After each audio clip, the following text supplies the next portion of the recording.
മതമെന്നത് സ്നേഹമാണോ അതോ അതിൽ കൂടുതൽ എന്തെങ്കിലുമാണോ? നമുക്ക് നോക്കാം.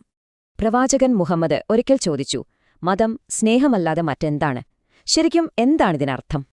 യഹൂദമതത്തിൽ നോക്കിയാൽ ആദ്യത്തെയും ഏറ്റവും പ്രധാനപ്പെട്ടതുമായ കൽപ്പന ദൈവത്തെ സ്നേഹിക്കാനാണ്. യേശു ഈ ആശയം ഒന്നൂടെ മുന്നോട്ട് കൊണ്ടുപോയി നിന്നെപ്പോലെ നിന്റെ അയൽക്കാരനെയും സ്നേഹിക്കാൻ പറഞ്ഞു. ഇനി ഇസ്ലാമിലേക്ക് വന്നാൽ അവിടെയും ഇതുതന്നെയാണ് പറയുന്നത്. മതം സ്നേഹമല്ലാതെ മറ്റൊന്നുമല്ല. ഇതിന്റെയൊക്കെ താക്കോൽ ഒരു പുരാതന ഗ്രീക്ക് കഥയിലുണ്ട്, പ്ലേറ്റോയുടെ ആൻഡ്രോജൻ മിത്ത്. കഥ തുടങ്ങുന്നത് ഇങ്ങനെയാണ്.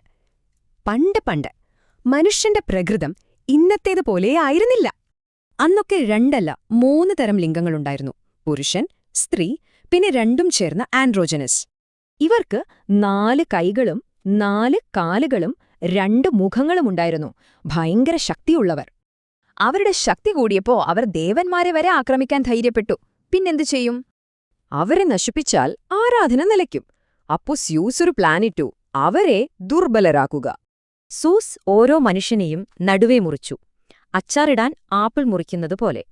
അങ്ങനെ പൂർണ്ണരായിരുന്ന മനുഷ്യർ പകുതിയായി, ശക്തരായിരുന്നത് ദുർബലരായി, ഒന്നായിരുന്നത് വേർപിരിഞ്ഞു.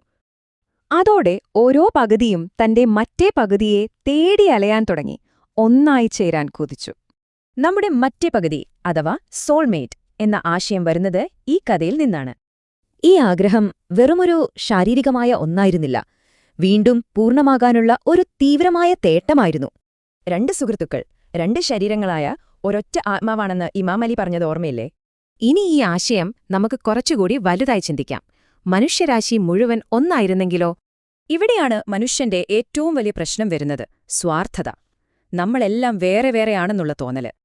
അപ്പോ ഈ വേർപിരിയലിനുള്ള പരിഹാരം എന്താണ്? അതുതന്നെയാണ് മതത്തിന്റെ കാതൽ: സ്നേഹം. സ്നേഹം നമ്മളെ നമ്മുടെ മറ്റേ പകുതിയുമായി മാത്രമല്ല, സമൂഹവുമായും ദൈവവുമായും വീണ്ടും ഒന്നിപ്പിക്കുന്നു.